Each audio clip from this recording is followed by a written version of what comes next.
Pinaaresto na ng Senado ang religious leader na si Pastor Apollo Kibuloy. Ito ay matapos hindi na naman ito siputin ang kanilang pagdinig ngayong araw. Si Daniel Manalastas sa Sentro ng Balita, live.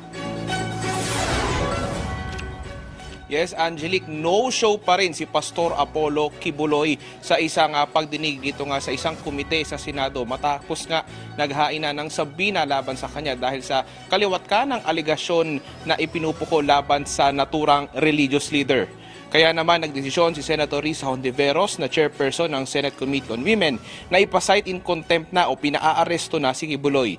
Hindi tinanggap ni Hontiveros ang hiling ng kampo ni Kibuloy na bawiin ang sabina. Gate ng kampo ni Kibuloy na paglabag umano sa constitutional rights ang inihaing na sabina. Gate pa nila sa resolusyon daw kasi ay tila pinapahapyaw ng may konklusyon na si Kibuloy ay may ginawa at ginagawa umanong krimen. As chair of the committee and with the concurrence of one member here with me, I cite in contempt Apollo Caleon Kibuloy for his refusal to be sworn or to testify before this investigation.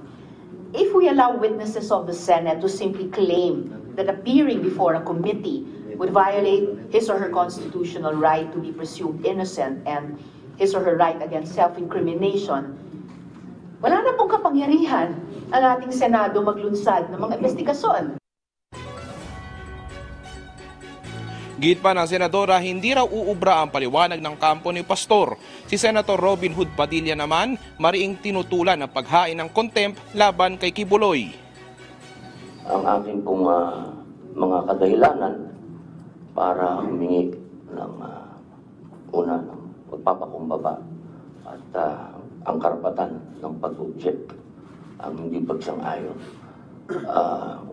Napag-usapan po namin ito ng mahal na senadora na aking pong ginagalang, sinasaladuhan at palagi ang nagpupugay sa kanyang mga ipinaglalaban. Nauna na iginiit ng Department of Justice na nakatakdang sampahan si Kibuloy ng reklamong human trafficking at child abuse. Samantala, Angelique, kanina, kinalampag naman ng mga taga-suporta ni Kibuloy ang labas ng Senado. Sigaw ng mga taga-suporta ni Pastor ay hustisya. At sa punto ito, kakatapos lamang, Angelique, nung pagdinig at hindi pa masabi ni Senator Hontiveros kung kailan ulit yung kanilang susunod na schedule. Angelique? So Daniel, itong kautusan ba ng senadora ay agad ba itong maipatutupad? Ano nga ba ang tamang proseso dito?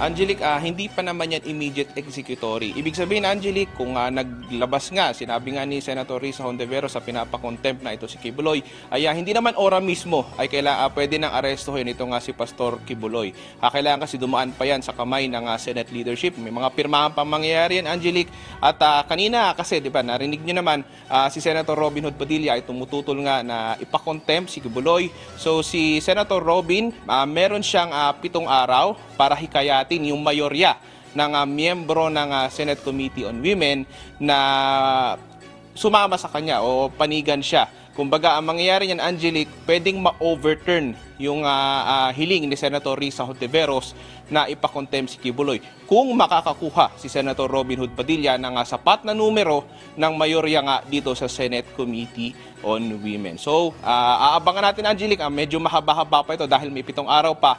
At malalaman natin doon kung talagang magkakaroon ng numero itong si Senator Robin Hood Padilla.